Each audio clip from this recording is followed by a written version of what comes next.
أعوذ بالله من الشيطان الرجيم بسم الله الرحمن الرحيم وصلى الله على سيدنا محمد وآله الطاهرين.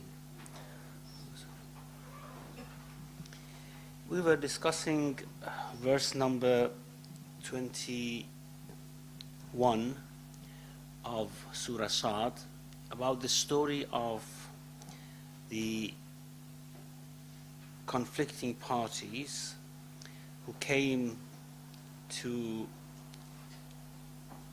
Dawood alayhi salam and put forward a case, and that case was that one of them had 99 ewes and the other one had only one, and the richer one had asked for that one ewe from the poor man, and Dawood immediately decreed that the rich man has oppressed the poor man. And then he said many of partners would wrong each other except those who have faith and do good deeds, and they are very little. And then Dawood immediately realized that he was tested, and he asked for forgiveness of Allah subhanahu wa ta'ala. Now, we read the story from the Bible, and the story was that this was a story put before David to show him that he had wronged his brethren in faith. And because he himself had many wives and his brother had only one wife, and he actually had possessed that one wife by making Uriah, his commander, to be killed, by having him killed in the war. And of course the story of Torah is very indecent. In fact, David possesses the woman before Uriah is killed in the war, and the woman becomes pregnant, and Solomon is born out of that illicit and indecent type of copulation.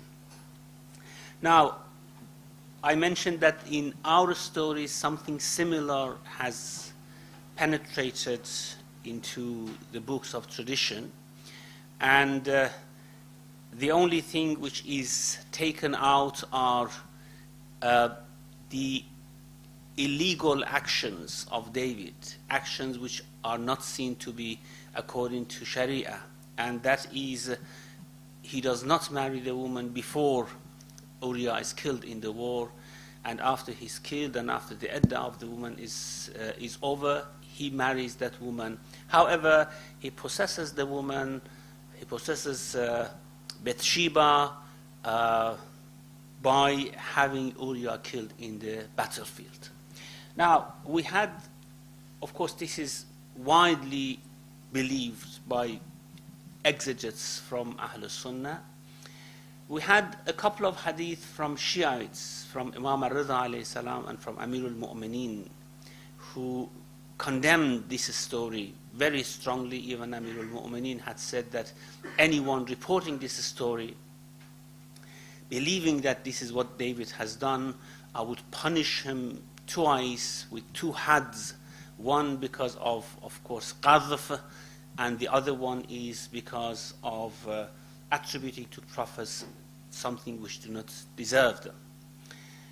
However, the same story is mentioned in our books as well, and only in Tafseer al-Qummi a report has appeared, which comes from Hisham ibn Salim, and Hisham ibn Salim reports that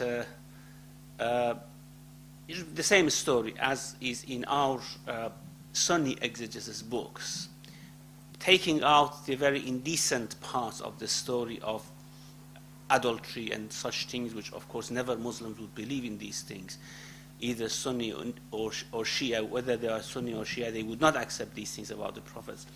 They're taking out this part of the story. The same story is mentioned in Tafseer al-Qummi. Now, of course, there are many stories mentioned in Tafseer al-Qummi which are not believed widely by Shiite scholars, and which has lots of opposing traditions against them, and this is only one of them. Different opinions has been mentioned about this hadith, which has come up only in that book. And one opinion is the opinion of Allama Majlisi. When he mentions the hadith, he says that this is completely against our belief about prophets, and it is actually attributing things to prophets which is not conceivable according to the Shiite faith, and therefore this hadith is issued due to taqiyya, dissimulation.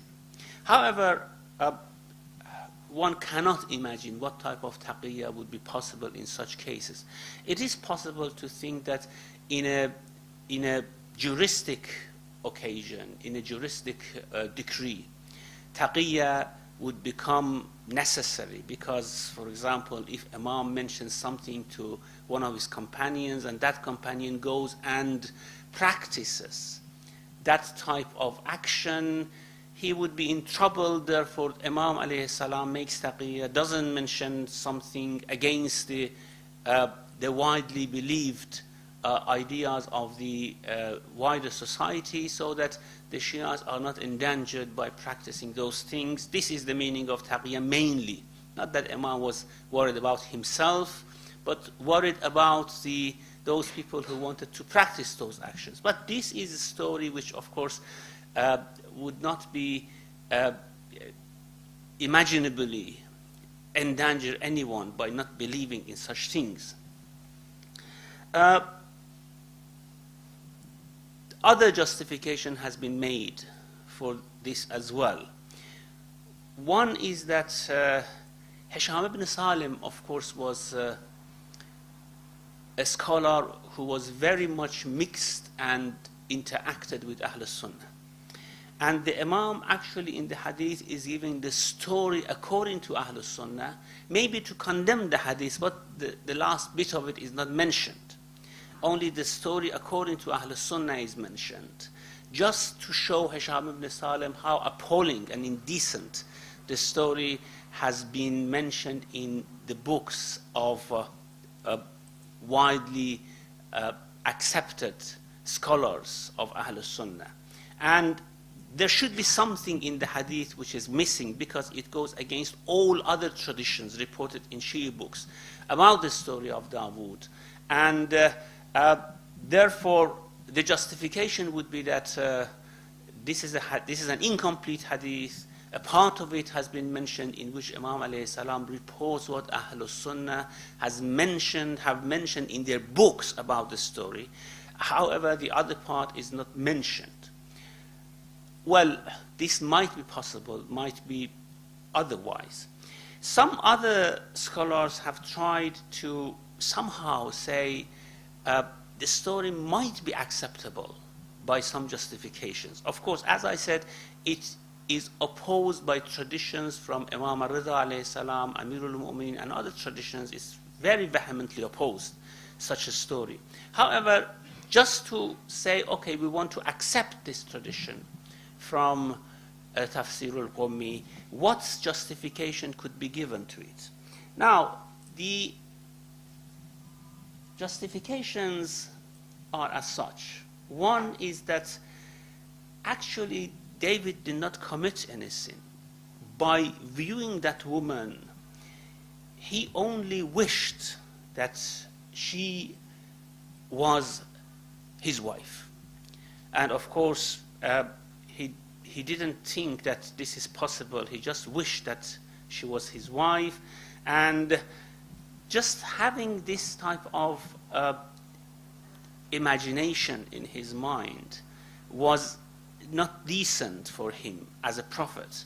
And it happened that Uriah was in the battlefield, and he went to the ahead of the tabut, and he was killed. And then after the lady finished her iddah, David married her.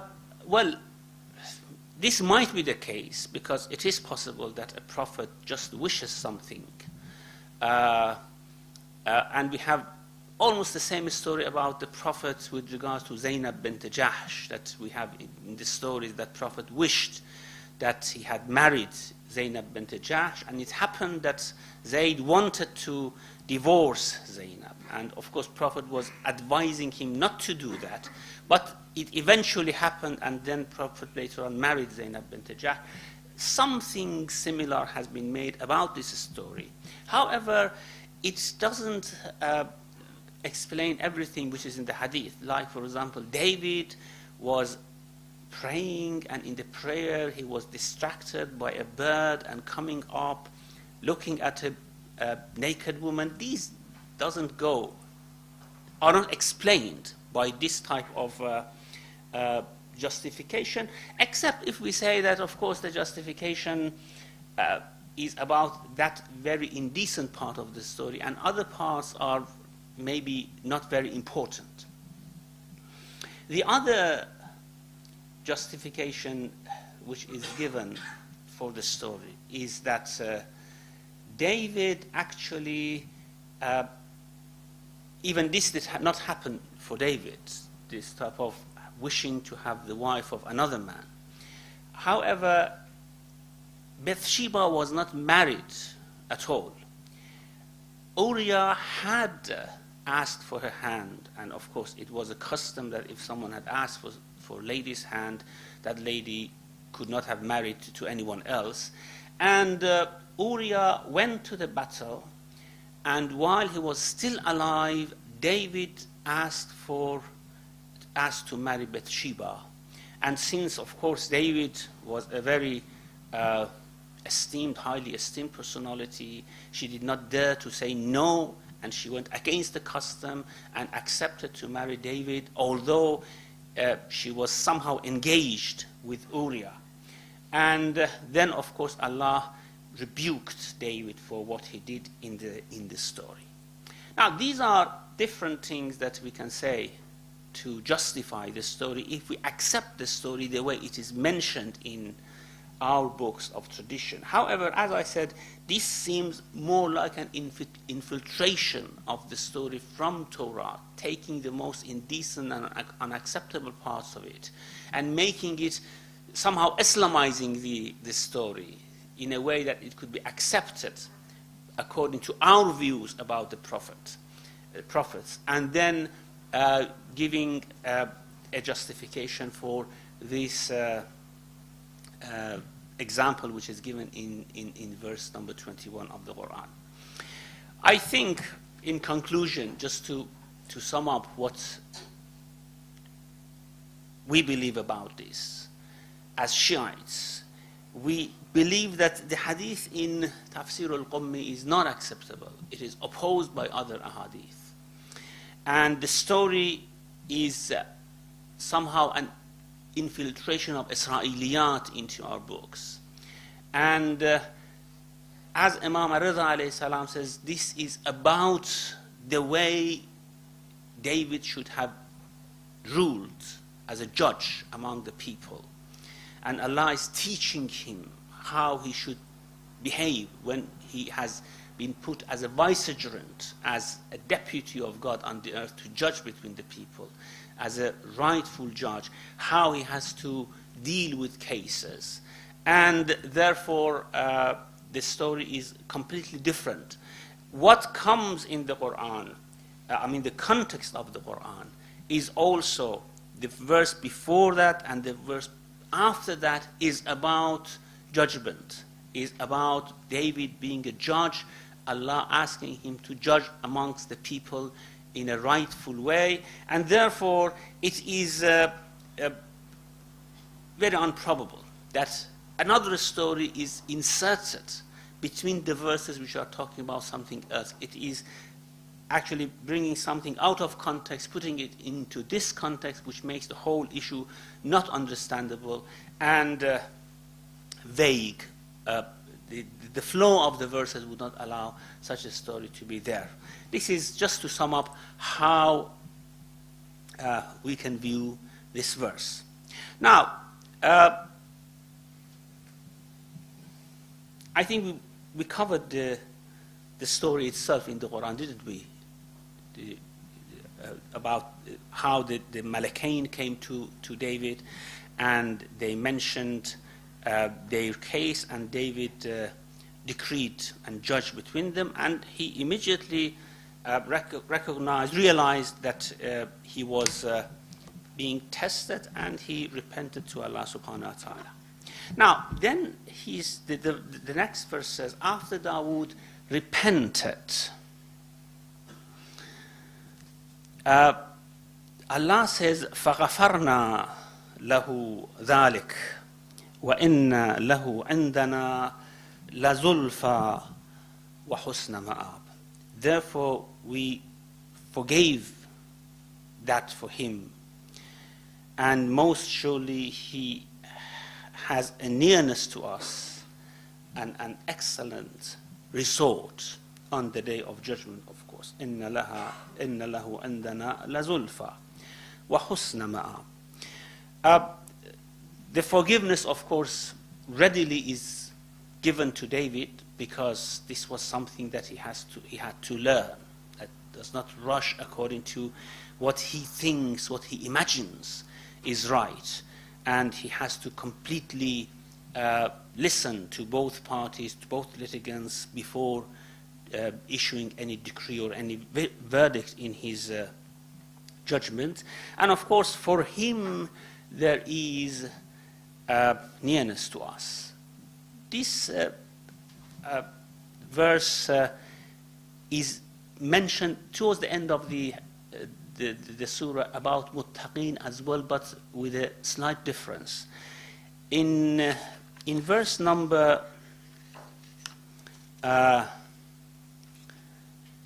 49, it mentions هذا ذكر. This is a reminder. وَإِنَّ لِلْمُتَّقِينَ لَحُسْنَ مَآبٍ. For muttaqin, there is a good resort or good return to us.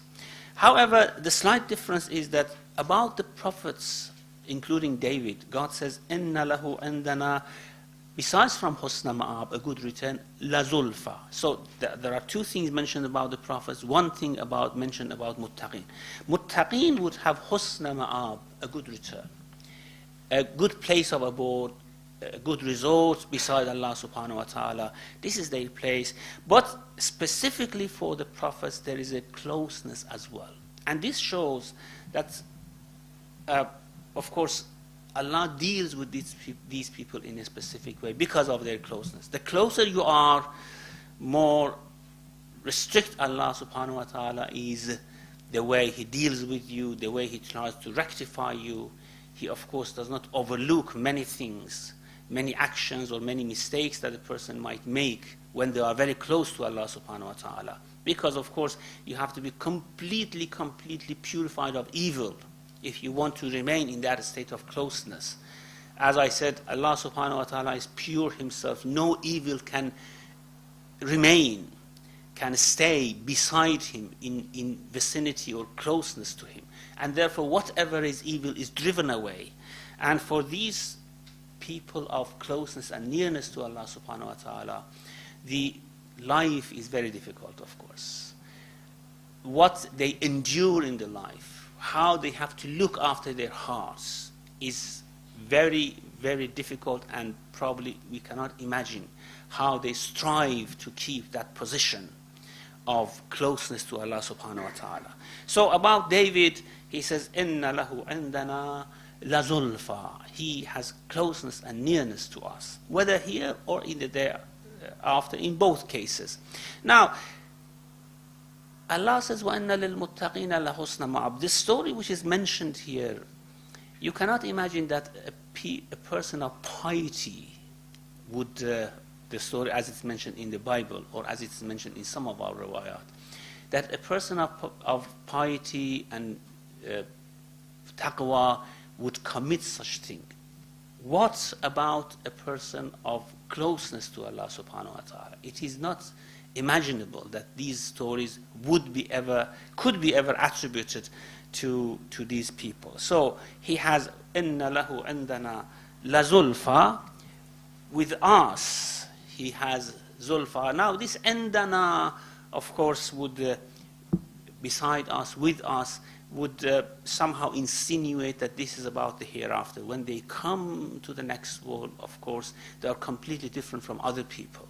Muttaqeen has husna ma'ab, a good return to a very good place, but these prophets return to a very good place and they have closeness and zulfa, which of course we could say all people of paradise have zulfa, otherwise they wouldn't be in paradise, because the paradise is the vicinity of Allah subhanahu wa ta'ala, the closeness to Allah. But this is of course a special type of closeness, which is worth mentioning here, to be singled out about the Prophet. So, inna lahu indana lazulfa wa husna ma'ab.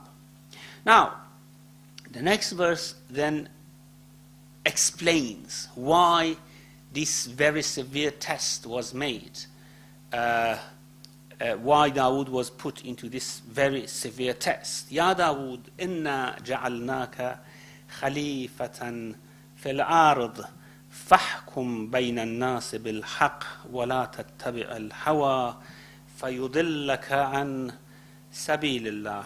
Oh David, surely we have made you a ruler in the land, a judge, of course, Khalifa here, a vicegerent, which is now referring to that aspect which judges between the people. So judge between men with justice and do not follow desire, lest it should lead you astray from the path of Allah. Now, here explicitly it mentions that Dawood was made Khalifa fil ard. We have another explicit reference to this term Khalifa about Adam alayhi salam. That's وَإِذْ قَالَ رَبُّكَ إِنِّي جَاعِلٌ فِي الْأَرْضِ خَلِيفَةً. Your Lord said that I'm going to put a Khalifa, a vicegerent, a deputy on the earth. It is mentioned about other prophets as well, khulafa, but not specifically about a person of them.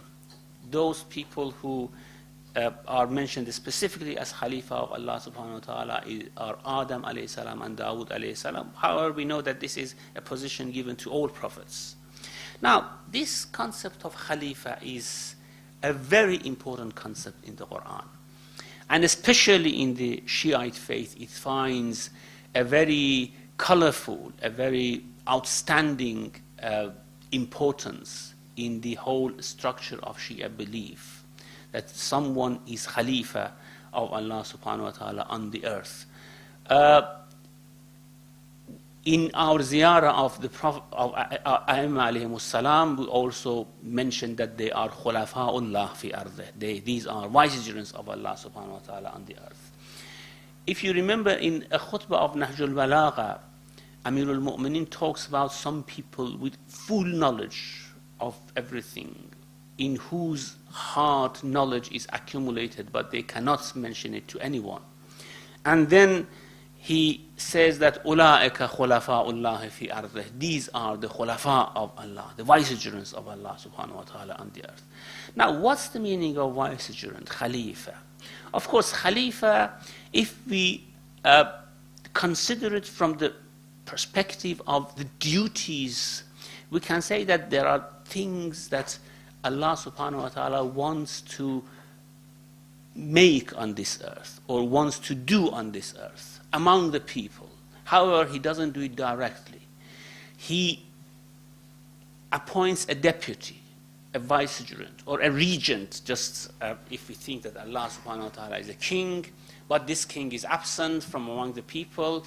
Now he wants to rule, he wants to guide, he wants to speak. Of course, people cannot hear him directly, cannot hear his rulings directly, cannot hear his guidance directly. So he has a regent,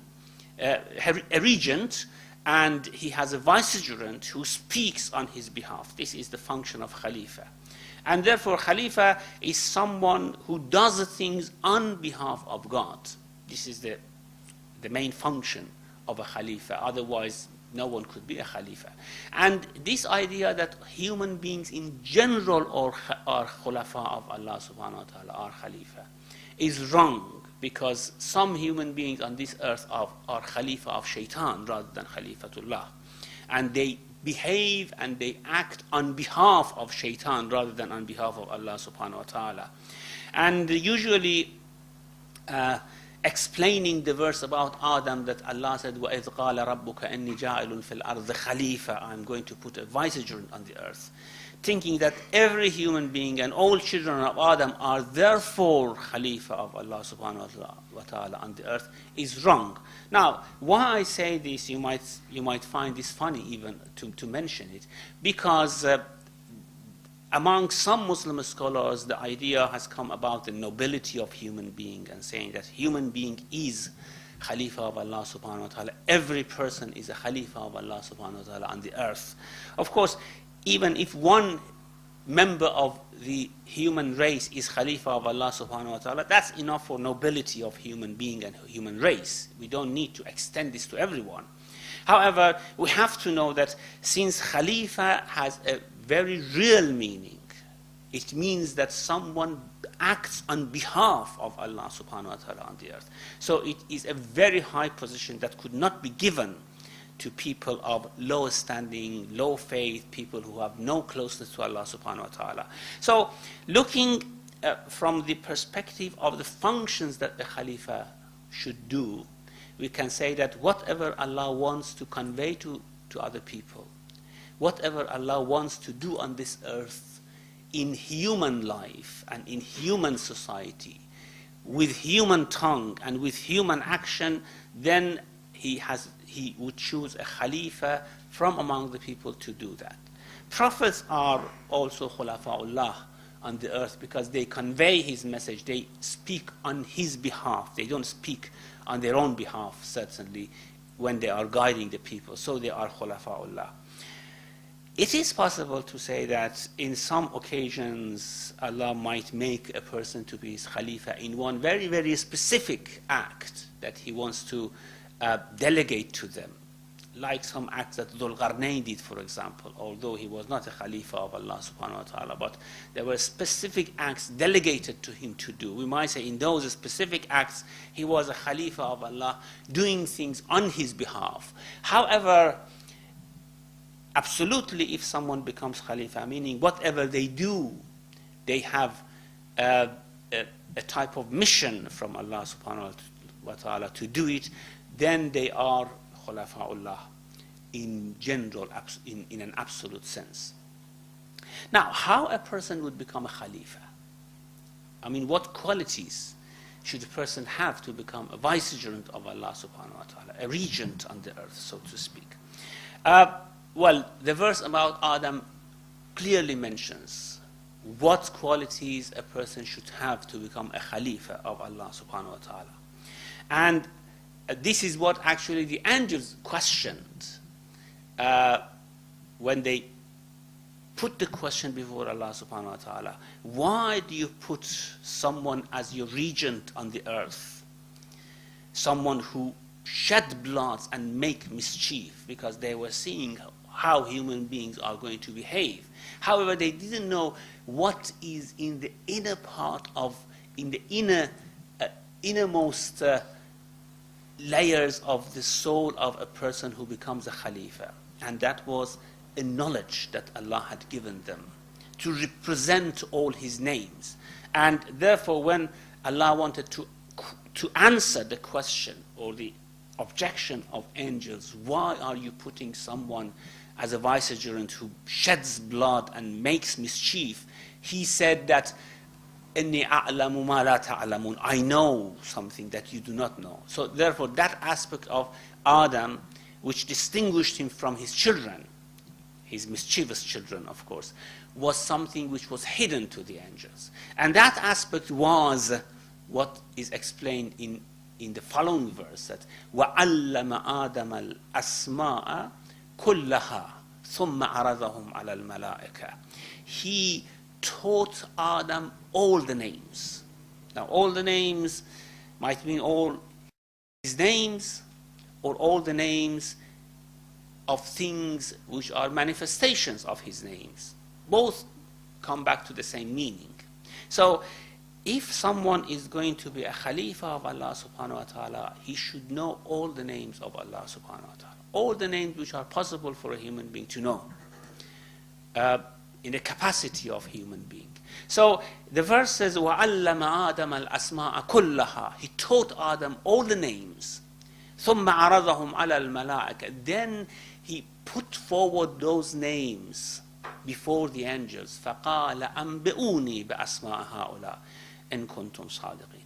Then he said, inform me about the names of these things, or these intelligent beings, or these things, whatever we interpret the verse, if you are truthful.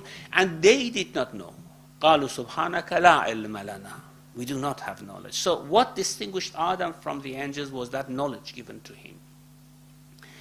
The knowledge which, of course, was completely different from the knowledge of the angels. قَالُوا سُبْحَانَكَ لَا عِلْمَ لَنَا إِلَّا مَا عَلَّمْتَنَا. We have only knowledge of what you have taught us. You have not taught us the knowledge of these names. Now, when the verse talks about putting question to the angels, أَنْبِئُونِي بِأَسْمَاءِ هَؤُلَاءِ, Allah doesn't say أَنْبِئُونِي بِأَسْمَائِي. So it means that it was not his names directly taught to Adam, as some exegetes might say, and especially mystics say these were the names of Allah taught to Adam alayhi salam, not the names of things. However, the verse explicitly says, Allah doesn't say أَنْبِئُونِي بِأَسْمَائِ إِن كُنْتُمْ صَادِقِينَ. Inform me of my names if you are truthful. It says, inform me of the names of these things. And as we have in hadith, Imam Ja'far al-Sadiq says it was the names of everything conceivable in this world. And he said, even this carpet on which we are sitting, the name of this, and even things which are very common around us, even the names of these things. I don't remember now exactly the hadith. I remember the carpet, but there are many other things, objects mentioned in that hadith that Imam said, even the names of these things were among those names taught to Adam alayhi salam. So, certainly, we shouldn't be simplistic enough to think that this means language, that Adam was taught that you have to call this carpet, and you have to call this table, and you have to call this hand. Well, this is not the case, certainly, because language is something which is varied among different people. The names are those things which are alluded to by the language. It's a different type of knowledge. Now, that knowledge, therefore, was the knowledge of names of Allah subhanahu wa ta'ala, the way they were manifested in everything. And this is the important issue. The way they were, because we know everything is a manifestation of a name of Allah subhanahu wa ta'ala. But the way they are manifested, how those names have somehow generated, created all these things, is a huge knowledge, which of course even the angels don't know. The angels might know some aspects of names of Allah subhanahu wa ta'ala, but they don't know how those names manifest themselves in different things. And this is what the mystics say is the final journey of every mystic, which is only possible for prophets, peace be on them, to know how things have evolved and are created, and to know how actions, what are the repercussions or outcomes and results of every action that human being does. Whatever happens in this world, how they are generated from the names of Allah subhanahu wa ta'ala, and how they return to Allah subhanahu wa ta'ala, to his names. So, if someone has this knowledge, then whatever they say it rightly. They don't make mistakes then. Except if they forget. And of course we know that Adam had this forgetfulness at one point, as Surah Taha mentions, وَلَقَدْ أَحِدْنَا إِلَىٰ آدَمَ مِنْ قَبْلُ فَنَسِيَ. We made a pledge to Adam, he forgot. And this forgetfulness, of course, again, is due to the stance and station of the soul, because then Allah says, for his soul, well, فَلَمْ نَجِدْ لَهُ عَزْمًا, we didn't find resolve in his soul. someone of this station with resolve never forgets. Of course, never forgets these issues or things which the pledges of Allah subhanahu wa ta'ala entrusted to them. Therefore, if someone is Khalifa, as here is mentioned, Ya Dawood, inna ja'alnaka khalifatan fil ard. Now, apparently there was some forgetfulness here. And that was David, although he was a Khalifa, although he was a vicegerent, although he was taught all those names of Allah subhanahu wa ta'ala, he rushed into judgment in this case. And this was something which, of course, needed forgiveness from Allah subhanahu wa ta'ala for such a person. For us, this might not be anything wrong, but for such a person, this was something which needed forgiveness. And therefore, Allah mentions, Ya Dawood, inna ja'alnaka khalifatan fil ard, fahkum bayna an-nas bil haqq. Therefore, rule or judge between the people with justice, وَلَا تَتَّبِعِ الْهَوَى, and do not follow desire. And this needs some more explanation, inshallah. We will discuss it next week. وَصَلَّى اللَّهُ عَلَى مُحَمَّدٍ وَآلِهِ. Allahumma. Do you want to close up? Brothers and sisters, yes, we have question and answer time now. Anybody? Questions? Yeah.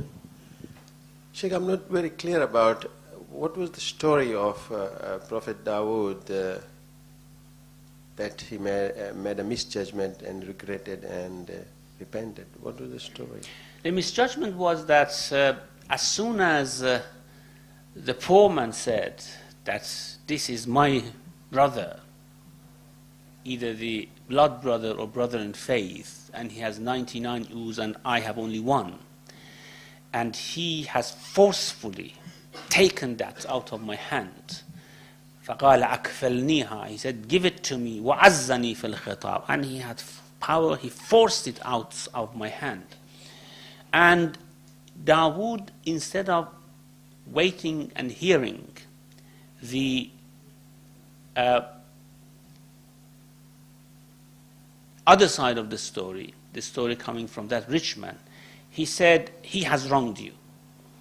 And this was something which Allah wanted to teach him, never do this. Although the case might be very clear for you, never do this again. This is the story which the whole imaginary scene which is created for Dawood by the angels want to teach him, according to what Imam Rida alayhi salam says.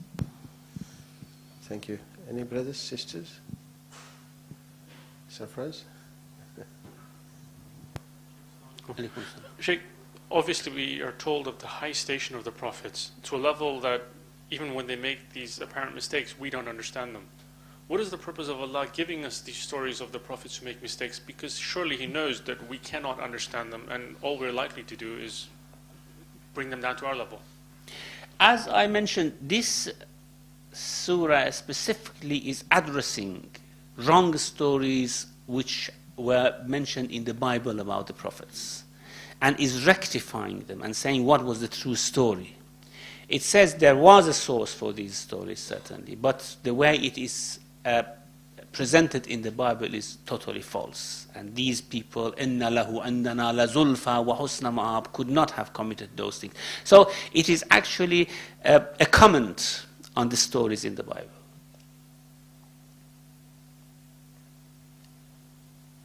Sheikh, Assalamu Alaikum. Question I have was about the Khalifa. As you mentioned that the Khalifa perhaps is only for the prophets rather than general as for the human beings. But the question that the angels asked Allah was to say that they are going to make mischief. And I'm just thinking in terms of the mischief, we are not talking about the prophets making the mischief. It's the other people making the mischiefs. So therefore, how does that actually sit with the question itself from the angels? Well, if it was for the prophets, which we know the prophets would make mischief, why is the question? The angels did not distinguish between Adam and his children and other members of human race as they were conceiving them or imagining them coming in future. they didn't know that there is something hidden in Adam, as Quran says, "Inni a'lamu ma la ta'lamun." I know something they don't know. They didn't know there's something hidden in Adam that would distinguish him from the other members of human race, and that's why they put the question. Had they knew that, they wouldn't have asked that question from Allah subhanahu wa ta'ala. Want to add something? The question was kind of general, for the Khalifa being, the way I understand it, the angels was suggesting that the Khalifa would be mischief mongers, yeah? Yeah, they thought Adam is going to do mischief as his children, because they didn't know there is something hidden in Adam that prohibits him or prevents him from committing any mischief. And that was, of course, the knowledge Allah had given him. Sisters?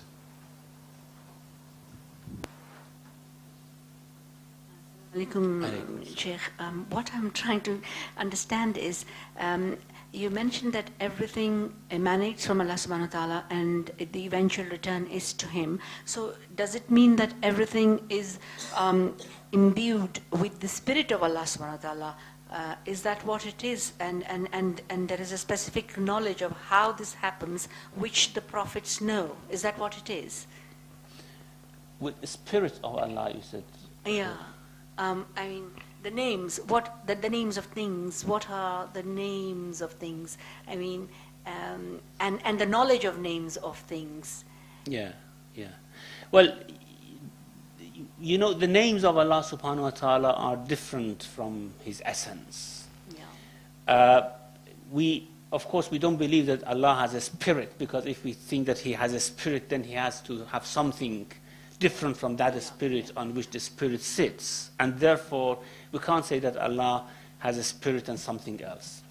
Allah has an essence, and that essence manifests itself by Allah's names, as it is mentioned in the Quran, that Allah has beautiful names.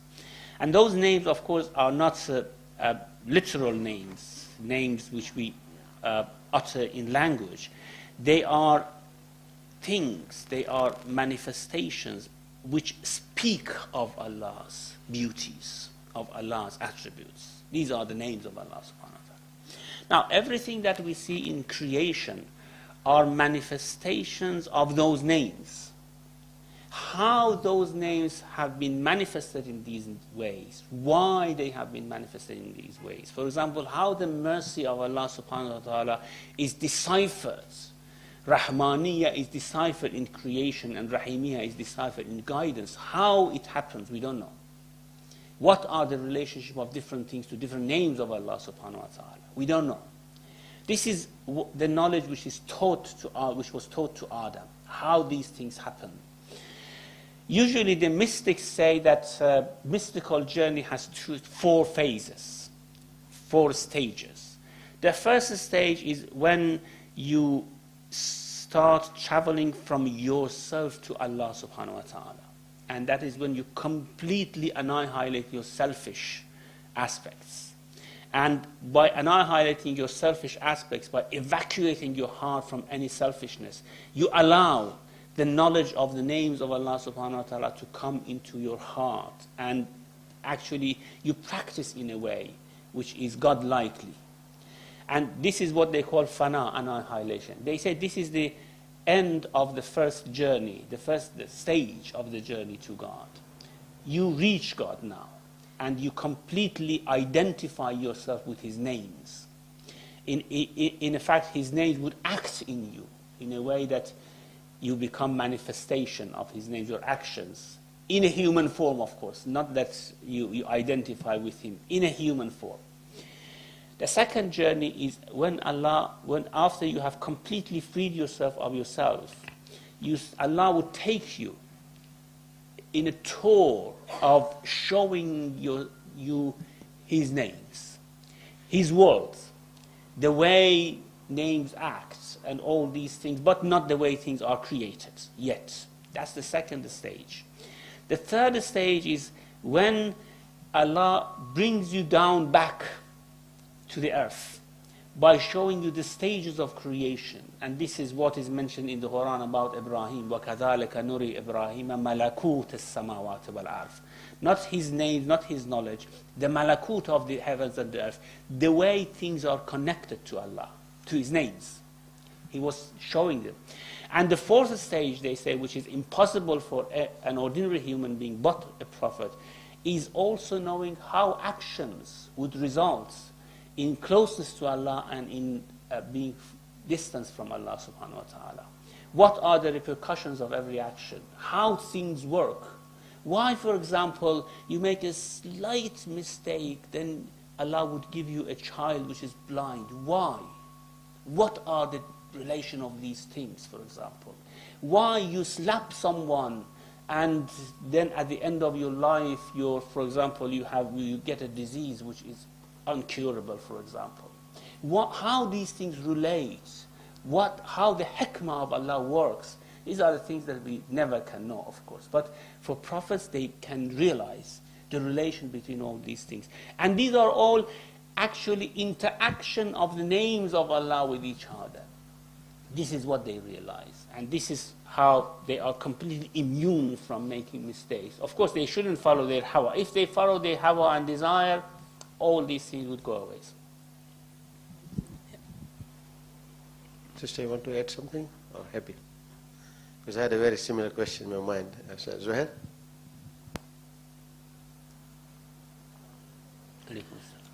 You mentioned Hisham ibn Salim. The edited version of the book simply has Hisham. Is there another source that suggests it's Hisham ibn Salim? Because we have Hisham al-Hakam as well. Yeah, Hisham al-Hakam, but if I'm not mistaken, the Shahrastani or even Ash'ari has accused Hisham ibn al-Hakam of suggesting that Imams are immune from sin, but prophets are not. Mm-hmm. And Tusi has rejected this, saying that these are just accusations from our opponents.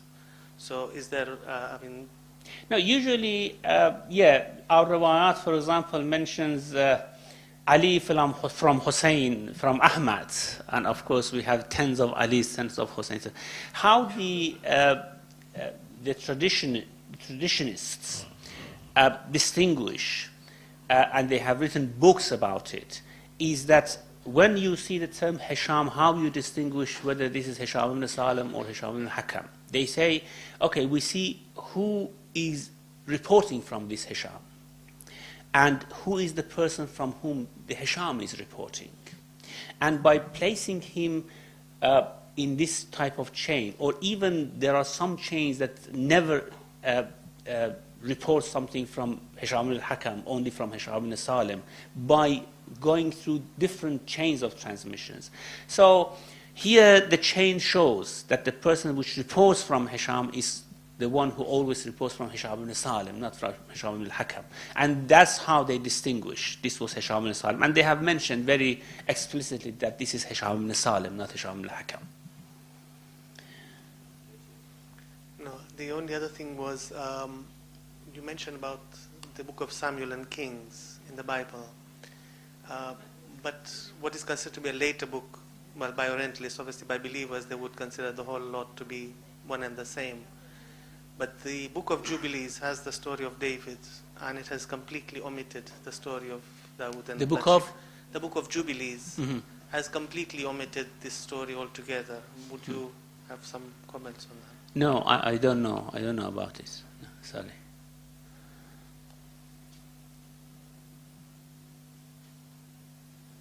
Question?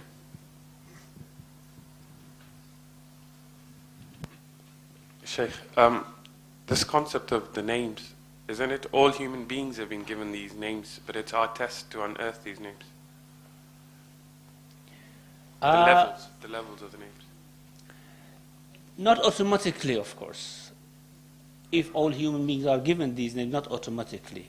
They can try to achieve this knowledge. However, as I said, to some level. There are some levels who are reserved only for the prophets, who are chosen, of course, by Allah subhanahu wa ta'ala, for reasons which are completely unknown to us, why these people are selected to be so special. We don't know. And it's not due to, in many cases, not even due to their actions, because we know at some stages they are chosen to be given knowledge at very young age. For example, the case of Isa alayhi salam, or the case of Yahya Jan, وَآتَيْنَاهُ الْحُكْمَ سَبِيًّا. At very childhood, at the childhood we gave him hukm, which is prophethood probably. So it is possible to achieve some knowledge, but not, of course, the knowledge in totality. And the reason for this is the people who claim to have this knowledge are mystics, usually. And they try very hard, they self-mortify, self-train themselves for this. But when you go through what they say, you see they are very much contradictory. They show lack of coherence. And it shows very clearly that the amount of knowledge that they have about these names are not complete. It's something which is only given to the prophets. And that's why we cannot really follow anyone but the prophets. We are not allowed to do that. Even if we see a person, for example, having lots and lots of karamats and doing very extraordinary things, which are possible for people having knowledge of those names. However, that knowledge, since it's incomplete, we cannot follow them. Do you want to add something? No. Sisters? Yeah.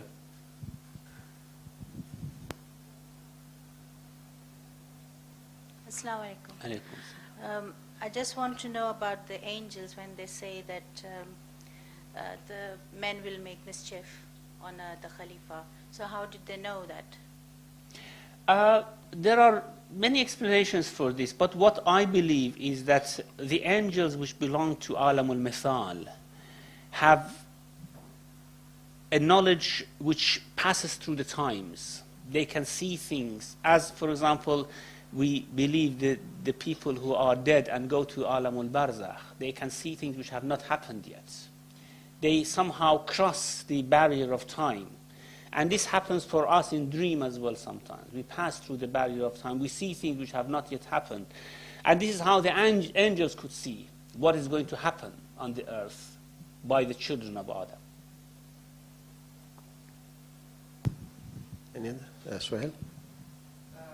Just to go back to the names, what the brother asked just in the last question, when the companion of Sulaiman alayhi salam said, I'll bring the throne of the Queen of Sheba, and it says that he did this by knowing some of the names of Allah.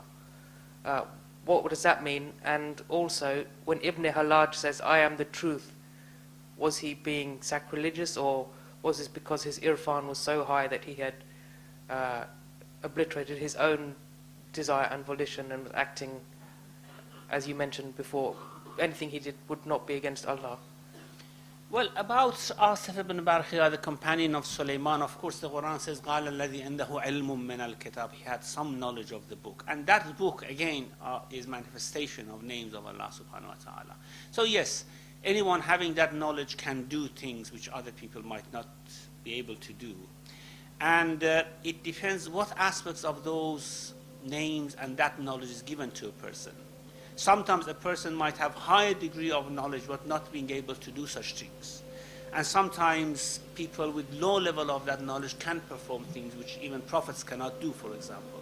So it's a very complicated thing we cannot understand. With regards to Hallaj, of course we know that many differing views about these statements. Such statements because there are similar statements by other mystics as well. Even mystics say that such statements are foolish statements by mystics. Statements which are made in a state of trance and self-unconsciousness. In a way, when they stated these things, they didn't have conscience of their own selves, otherwise they wouldn't have uttered it. And this is why many mystics who experienced the same thing as Hallaj did, they say that Hallaj really deserved to be killed because he shouldn't have stated such things. These are things which appear to a person which is not complete in his irfan. And when they passed these stages, they would see that, of course, they were mistaken by mentioning these things. We know that everything is a manifestation of truth in this world. The only thing is that at one stage, people like Hallaj realize that, especially among themselves, and they don't see them, they cannot see themselves. The glory and the light of Allah subhanahu wa ta'ala bars them from seeing themselves. So they think that they are actually the truth themselves. And they are right in a way, in a sense, but they are wrong in saying it in the wrong way. And that is why, as I said, even mystics say that he deserved to be killed because of such statements which are completely misleading for ordinary people. Do you want to add something, Saad? Murtaza? Sheikh, just coming back to the question of Adam and the angels, the other thing has always sort of confused me is that the angels appear to be challenging the, if you like, Allah for what he was doing, and that concept doesn't sort of, I can't understand that as a concept. Perhaps no, they did not challenge. The angels are intelligent beings, and they have a limit for their knowledge. So if Allah does something and they do not understand it, and they cannot analyze it, certainly the question comes to their mind. And if they are permitted, they put the question to God, that's why this is happening, for example. And this was so amazing for them, so irregular in the creation of Allah subhanahu wa ta'ala, that all of them asked the question, actually, why you are doing this? And this was not a challenge, certainly. I mean, even if Allah had told them that, shut up and don't ask anything, I'm doing whatever I want, they would have shut up, certainly. They wouldn't have asked anything more. But of course, Allah explained to them that this is how things are going to happen. Yeah, as I said, since they are intelligent beings, and they have knowledge, and that knowledge comes into contradiction with some acts of Allah subhanahu wa ta'ala, so the question comes to them, that why these things are happening. So the concept that a lot of the times we are told that the angels are sort of, they just obey what they are told, and then they don't ask questions and things like that. So that concept of angels is wrong then. No, they do what they are told, but it doesn't mean that sometimes question doesn't come to their minds, and it comes. In most cases it doesn't. They know the hikmah of what they are doing. But in some cases, when Allah, because in this case Allah says, in fact, it was Allah who challenged them, wasn't it? Because he says, وَإِذْ قَالَ رَبُّكَ لِلْمَلَائِكَةِ, he said to the angels that I'm going to do this. I mean, why Allah should have informed the angels about it? He wanted to challenge them for a purpose, because then he wanted all the angels to support the cause of Adam.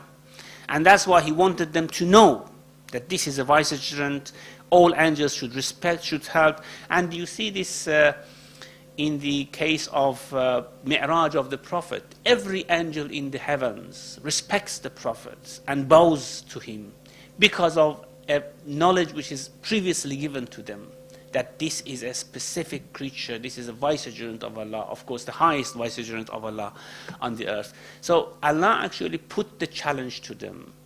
It was not for them to disobey, of course they didn't want to disobey. Since the challenge was put to them, they asked the question. Did something? Yes, Shaitan was not an angel.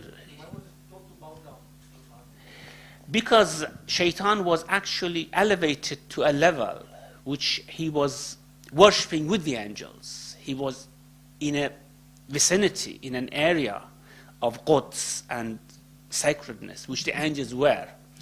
And when you are somewhere, and for example an order comes, the order comes generally and everyone who are present should obey. And this is why Shaitan was somehow wrongly was in a wrong place at the wrong time, so to speak. No, eventually Adam was going to come on the earth. Of course, this is another issue.